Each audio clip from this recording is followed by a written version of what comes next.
éveil de la conscience africaine. Aujourd'hui, nous explorons le concept du gouvernement divin. Face aux limites des systèmes humains caractérisés par les injustices et les inégalités, où l'homme est un loup pour l'homme, n'existe-t-il pas une alternative comme celle du pouvoir divin? Découvrons donc ensemble sur quoi repose ce pouvoir divin avec l'appui du docteur Luc Daniel Adamo Mateta. Merci pour votre attention. N'oubliez pas de vous abonner.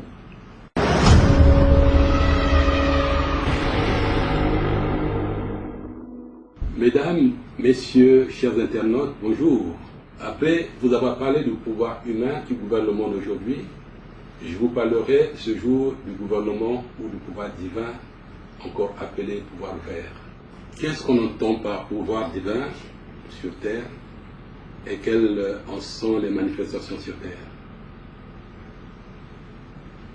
Le projet de Dieu pour l'homme, éthique, est un projet de bonheur, de paix, de joie, contrairement à celui de son opposant, tué, égorgé et volé. Pour gouverner la cité, l'homme a mis en place plusieurs systèmes et régimes, dont la théocratie, mais tous ces systèmes, dans leur majorité, n'ont apporté que souffrance et la mort au sein des populations, à cause des injustices, des inégalités, du totalitarisme, de l'autoritarisme qui les ont caractérisés. La situation de l'homme est demeurée précaire et désespérée. L'homme a été réduit à la condition de bête de somme et d'esclave moderne. L'histoire théologique à travers les Saintes Écritures rapporte que l'homme a été créé à l'image et à la ressemblance de Dieu. Dieu a mis devant lui un miroir symbolisé par ses commandements ou sa justice. Mais de façon générale, l'homme gouverneur a rejeté la justice de Dieu pour élever sa propre justice légale. Les Saintes Écritures déclarent, dans Proverbe 16, verset 1, « Les hommes forment des projets, mais c'est le Seigneur qui a le dernier mot. » Dans le psaume 127, verset 1, il est écrit, « Si l'Éternel ne bâtit la maison, c'est en vain que les maçons se donnent du mal. Si le Seigneur ne veille pas sur la ville, c'est en vain que les veilleurs montent la garde. » Dans Daniel 2, verset 44, il est écrit, « Dans le temps de ces rois, le Dieu des cieux suscitera un royaume qui ne sera jamais détruit et qui ne passera point sous la domination d'un autre peuple.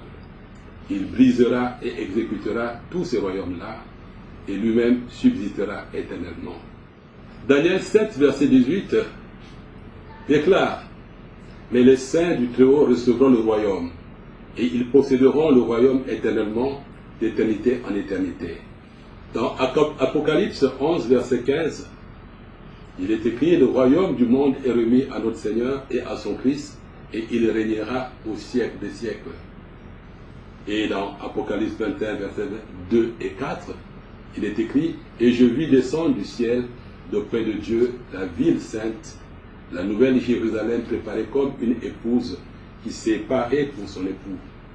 Voici le tabernacle de Dieu avec les hommes. Il habitera avec eux et ils seront son peuple. Et Dieu lui-même sera avec eux.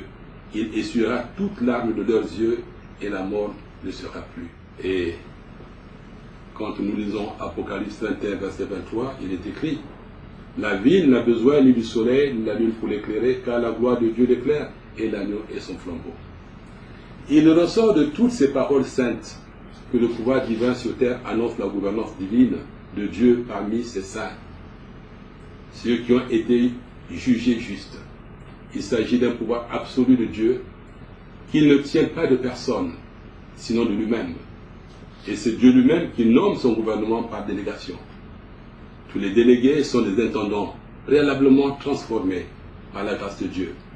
Ils œuvrent pour que le bonheur, la paix et la joie soient manifestés au sein des populations éthiques, les rescapés des grands malheurs qui ont frappé douloureusement la terre, ou bien qui vont frapper douloureusement la terre.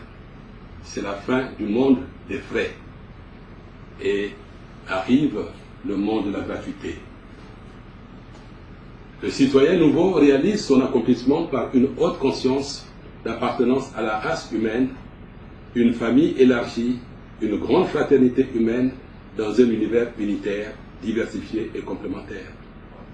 D'ailleurs, certains auteurs comme Platon, Aristote, saint Thomas d'Aquin, Locke avaient en leur temps imaginé une cité des justes. Certes, Dieu s'est manifesté sur la terre à travers des hommes et des femmes loin comme Moïse, David, Salomon, Déborah dans l'Ancien Testament, Louis XIV en France, etc. Ils ont exercé leur autorité politique en tant que représentants de Dieu.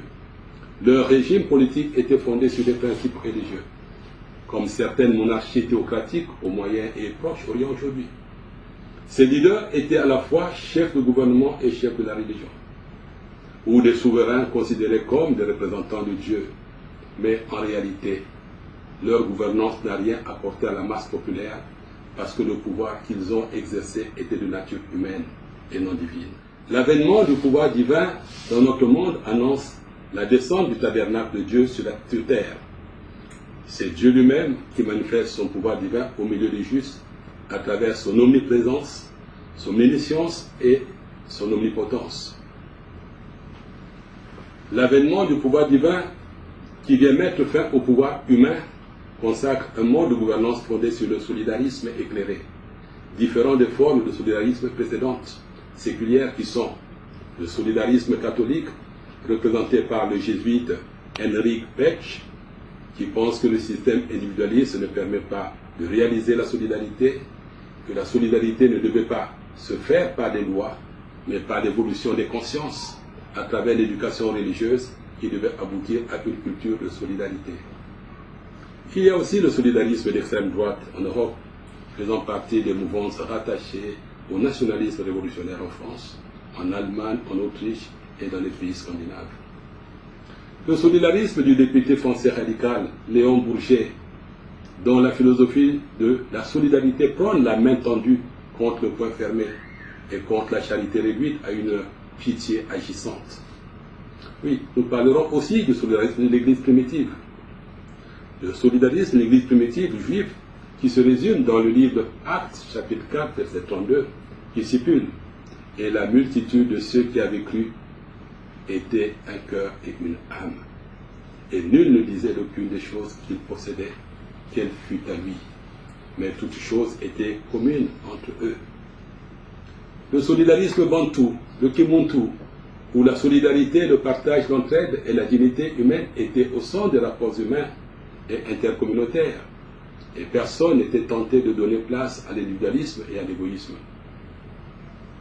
Et nous avons le solidarisme éclairé, qui conduit vers une société d'amitié et de fraternité, où tous les habitants forment une grande famille élargie, régie par la formule consacrée, chacun selon ses dons et talents, et à chacun selon ses besoins. Cette famille élargie constitue une société ou une communauté où l'existant, l'un est l'unique propriétaire et tous ses enfants héritiers sont des intendants, agissant dans un esprit de copropriété, de co-responsabilité et de co-gestion pour le bien et la prospérité de tous. Le solidarisme éclairé par l'action de l'Esprit de Dieu conduit vers une société de pleine abondance, caractérisée par une économie d'abondance. Plusieurs références des Saintes Écritures attestent cette vérité, entre autres. Psaume 36, 9, « Ils se rassasient de l'abondance de ta maison, et tu les abreuves au torrent de tes délices. » Acte 4, 34-35, « Car il n'y avait parmi eux aucun indigent. Tous ceux qui possédaient des champs ou des maisons les vendaient à porter le prix de ce qu'ils avaient vendu, et l'on faisait des distributions à chacun selon qu'il en avait besoin. » La société d'abondance n'est pas une vue de l'esprit ni une utopie, mais une réalité transcendantale. Car cette abondance des biens et services est le fruit d'une très haute technologie dénommée astronomie technique. Une technologie lourde qui associe les atomes physiques et les atomes divins, contrairement au système S très léger qui ne concerne qu'une infime partie de l'astronomie physique. Merci pour votre aimable attention et nous vous disons au revoir. Prochainement, nous parlerons de la science de la technologie humaine et positiviste. Je vous remercie.